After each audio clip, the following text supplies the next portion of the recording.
Somebody had to say it right. Hello, everybody, and welcome, friends, family, guests, and VIPs to Games Academy Expo 2025. Woo! I'm Dr. Douglas Brown, Dean of Screen Technology and Performance, Associate Professor of Games and Story, and Mother of Dragons. This is the place where our talented Games Academy students in disciplines which run the gamut from game art to computer science show off all the hard work they've been doing this year. I'm so glad that you could all join us, and that goes out to the folks who are watching on the stream and in the other bits of Amata today as well. Now, this is the private view evening for this event, so welcome everybody. And that means that just like every other tech project, it's also a bit of a soft launch or a bit of a beta test. So if anybody sees any robots on the loose or Louise being briefly replaced by a 2D placeholder graphic, please just submit a bug report to one of the technicians and we'll get it fixed in tomorrow's build. Don't worry if you see Archie T-posing though, that's just what he does when he's buffering.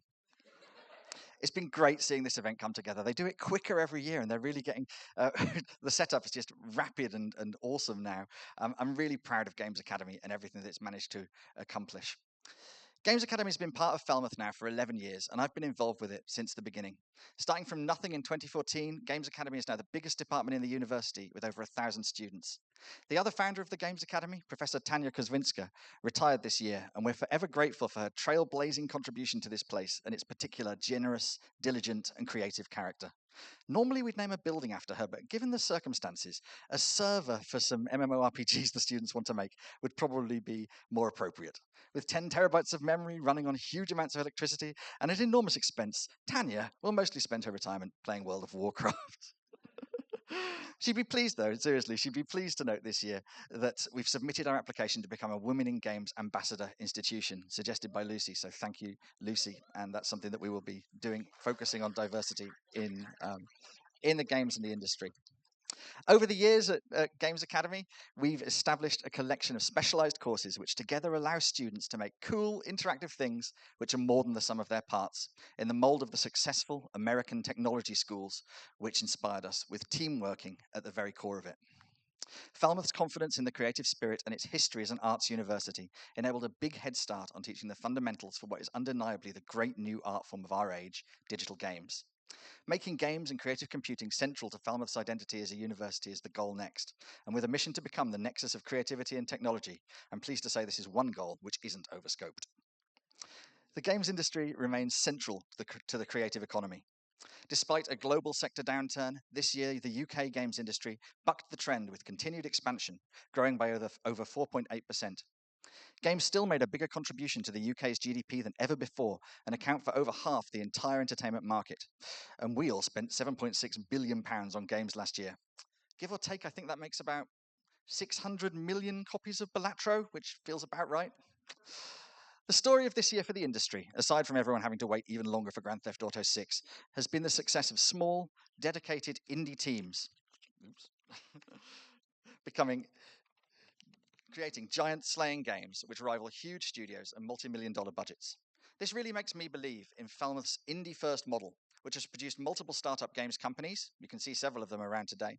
Won the UK Games Fund Transfuser contest several times, I think more times than anybody else, and sees student teams taken seriously pitching to major publishers. This year, we've rebooted our games incubator, and you can see the teams that it supports clustered together in the show.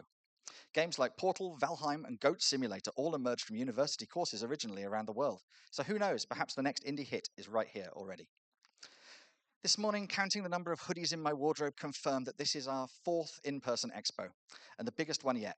There's loads of work to see from a wide range of different games developed by all the years of study, which include a fierce conker-wielding wizard card battler, a game where you're a receptionist in a cryptid hotel, something called Cat Mafia, and an opportunity to shoot up Cthulhu in a shockingly accurate Falmouth harbour armed with a massive fish. Did I just refer to games as the great new art form as our age? Yep, I can't take that back now. You can vote for your favourite games on the voting booths over in the cafe. You can grab some merch or a passport to take part in our prize draws from the stores team stand in Studio A. Shout out to Sean and Lydia. And there's more things to do on that front than ever before this year. So it's not just a case of playing all the games to get the prize. There's lots of other ways of getting prizes. Meanwhile, over in Studio C is where you'll find our digital gallery of student artwork and show reels, as well as some of the amazing life drawing results from this year. I'm always pointing out that we teach more life drawing in the Games Academy than at the art school, and learning the fundamentals has never been more important. I did a quick wander around earlier while the folks in Studio C were setting up, and I saw the robotics and computing booth, which is bigger than ever this year, and includes invisible hands, mobile floors, and what I can only describe as the mother of all Roombas. It's well worth checking out, as is the level design booth, where some of the more experimental game design and individual work has happened this year. While I was there, Richard, our animation tutor, was keen to point out another new booth for 2025, the Animation Gallery, which he thinks is a world first use of technology to remap and show off student animations, zapping the different movement cycles they've created onto all sorts of crazy models and seeing what happens. Tomorrow, in this room, we will be hosting a range of exciting panels for our many industry guests, moderated by staff. Don't miss these, but if you're not around, you can catch them on the Twitch stream, which is being ably produced by students from the esports and live streaming courses. Saturday is a university open day, and there are booths for our integrated foundation year and master's level projects as well. If any third years are considering a master's course, and this is a great moment to talk about that too. As the games department grew into its present state, supported by so many wonderful staff and a pipeline of amazing, talented students, we realized it's the university which needs to change around it and not quite the other way around. That's why Games Academy is core to the Faculty of Screen, Technology and Performance, which also includes the School of Film and Television and Amata, where we're hosted today. As we see the tools and techniques which power games, not least artificial intelligence, spread across into all manner of other media, new opportunities appear in industries which are rapidly converging. There are a couple of cool fringe events on this theme running around Expo as well. Later tonight, just upstairs, we're hosting comedian slash game designer slash cult leader John Robertson's legendary live action video game show, The Dark Room. Probably the longest running example of game, and I've written liver performance convergence, live performance convergence. Tickets might still be available if you're quick on the website.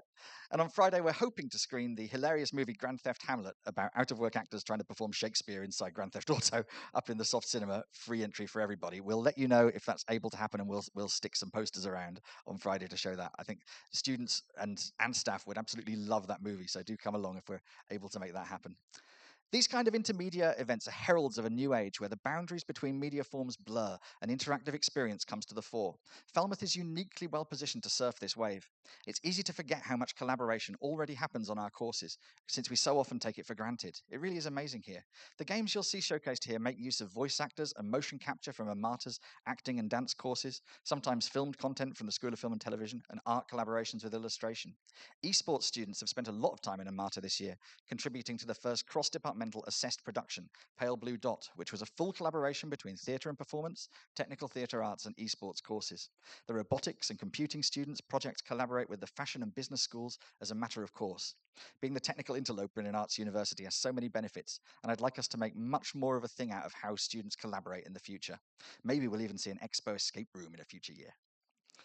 Now, Games Academy stands as stands as the largest school in the university, as I said, and this year we improved our standing in the Princeton Review League table of games courses, as well as in the Rookies Game Art rankings. It's a place where students work together to make games and solve problems with technology creatively, ranging from robots to virtual reality. They do this supported by researchers working on fascinating, important topics, including the ethical use of AI in teaching, the potential of new technologies such as volumetric capture and blended realities, the opening of new technology opportunities for businesses, labs, galleries, and museums in the Southwest, and the possibilities of using games or tech as part of conflict resolution or climate change efforts. Our researchers have keynoted top conferences in the field this year, and we supervise over 15 PhD students, a number which is rapidly growing. Our graduates have worked on huge games, including Fable 4, which actually might come out this year, Horizon, Atomfall, loads of contributions to Atomfall, which includes a Cornish pasty that you can eat to. I think it's the highest health adding item in the game.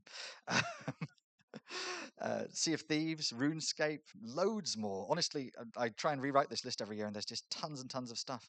They work all over the world now too, from Canada to Abu Dhabi. They've founded their own companies and launched innovative indie games for profit, for charity, and for art. There's a shout out to yet another charity game from the same designers who put together I'll Be Brave Tomorrow last year. This year in the show, a fantastic track record of working with charitable organizations. And we've got a game that's working with Cornwall Council this year as well, looking at resilience in young people. So we're making those connections. And I'm really proud of this next stat.